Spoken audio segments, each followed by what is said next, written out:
Guys, welcome back a new vlog. आणि आता आपण जाणार आहोत गणपती बाप्पाच्या दर्शनासाठी. सो मी इकडे छानशी ही साडी वेअर केलेली आहे आणि आता आपण दर्शनाला जाऊया. माझ्यासोबत तुम्हीसुद्धा दर्शन घ्या. आतमध्ये अलाव असेल की नाही मला माहीत नाही, पण जेवढं होईल तेवढं मी नक्की तुम्हाला व्हिडिओ देण्याचा प्रयत्न करेन. सो चला. गणपतीपुळे येथील 400 वर्ष जुनी गणेश मूर्ती मातीतून निर्माण झालेली आहे असं म्हटलं जातं.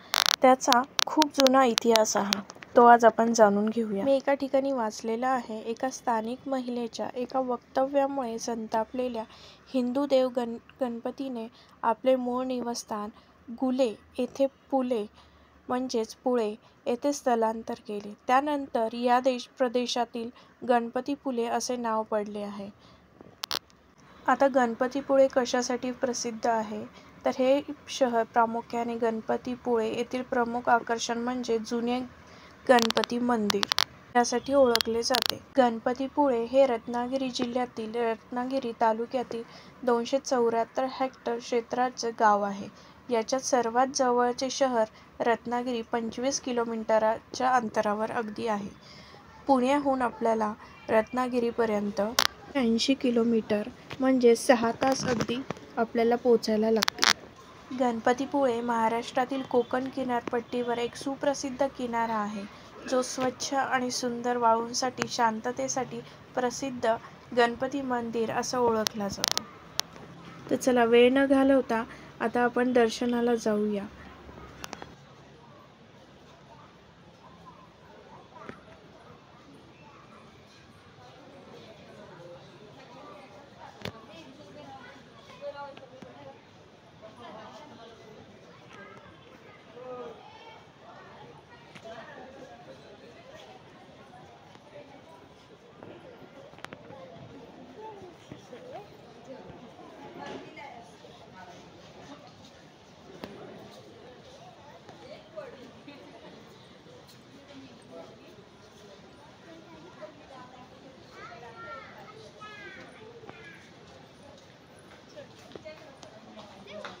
मैत्रिणींनो, तुम्हाला इथली खासियत काय आहे माहिती आहे का? गणपतीपुळे हे महाराष्ट्रातील रत्नागिरी जिल्ह्यातील एक निसर्गरम्य ठिकाण आहे. हे तर सर्वांना माहितीच आहे, परंतु स्वयंभू गणपती मंदिरातील सुप्रसिद्ध आहे. इतकंच नव्हे तर असं ऐकलं आहे की इथला गणपती स्वतः प्रकट झालेला असून असे मानले जाते. म्हणून मंदिर हे भक्तांसाठी अत्यंत श्रद्धास्थान आहे. आता गणपतीपुळे येथे कोणता समुद्र आहे? अरबी समुद्राच्या सूर्यप्रकाशित किनाऱ्याच्या वसलेल्या भारताचा पश्चिम किनाऱ्यावरील एक लपलेलं रत्न गणपतीपुळे शोधा. हे विचित्र किनारी शहर यांच्या नितळ समुद्रकिनारी शांत मंदिर आणि अखंड प्रसिद्ध आहे, जे शहरी जीवनातून शांततेतून बाहेर पडण्यासाठी एक पूर्णपणे छान आणि सुंदर स्वच्छ असे ठिकाण आहे. मैत्रिणींनो, आता इथे भेट देण्यासाठी सर्वात उत्तम वेळ कोणती ते मी तुम्हाला सांगते. आता भेट देण्यासाठी उत्तम काळ म्हणजे नोव्हेंबर, डिसेंबर, जानेवारी, फेब्रुवारी पीक सीझन असल्याने यावेळी थोडी गर्दी अपेक्षित आहे. परंतु जुलै, ऑगस्ट, नोव्हेंबर यामध्ये उत्तम. आणि तर मैत्रिणींनो, इथे 12 असे गणपतींची जी मूर्ती आहे रेखाटलेली, तर त्यांची काय काय नावे आहेत ती तुम्हाला मी सांगते, नक्की ऐका.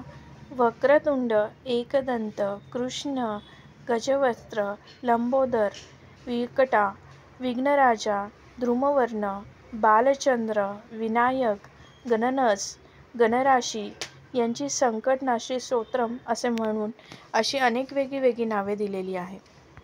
असे म्हणले जाते, जो मनुष्य दररोज श्री गणेशाच्या या 12 नावांचे स्मरण करतो त्याचे सर्व विघ्न त्वरित दूर होतात. आता कितपत होतं हे माहीत नाही, पण नक्की हे ट्राय करायला हरकत नाही आहे मैत्रिणींनो. जिथे श्रद्धा आहे तिथे या गोष्टी नक्कीच होतील. मनातील एखादी इच्छा पूर्ण होण्यासाठी हा मंत्र किंवा ही जी नावं आहेत ती तुम्ही रोज स्मरण केली तर नक्की तुमची जे काही मनोकामना आहेत त्या पूर्ण होतील. तर चला, आपण आता इथलं सगळं पूर्ण परिसर पाहूया आणि जितकी माहिती मला देता आली तितकी मी तुमच्यापर्यंत पोहोचवण्याचा प्रयत्न केला.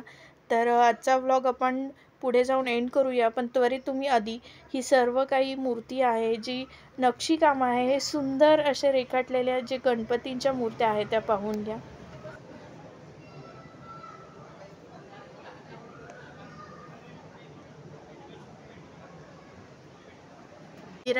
मंदिराला अगदी लागूनच समुद्र किनारा. सुंदर हा स्वच्छ.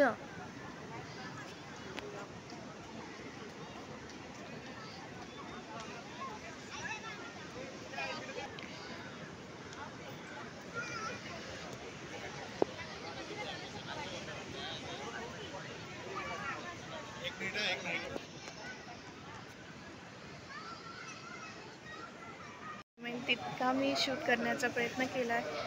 तर तुम्हाला कसा वाटला ब्लॉग नक्की कमेंटमध्ये सांगा. व्हिडिओ आवडला असेल तर लाईक, शेअर आणि खूप सारं प्रेम द्या आपल्या चॅनलला, ज्याचं नाव आहे संजीवी ब्लॉग्स. अजून बाकीचं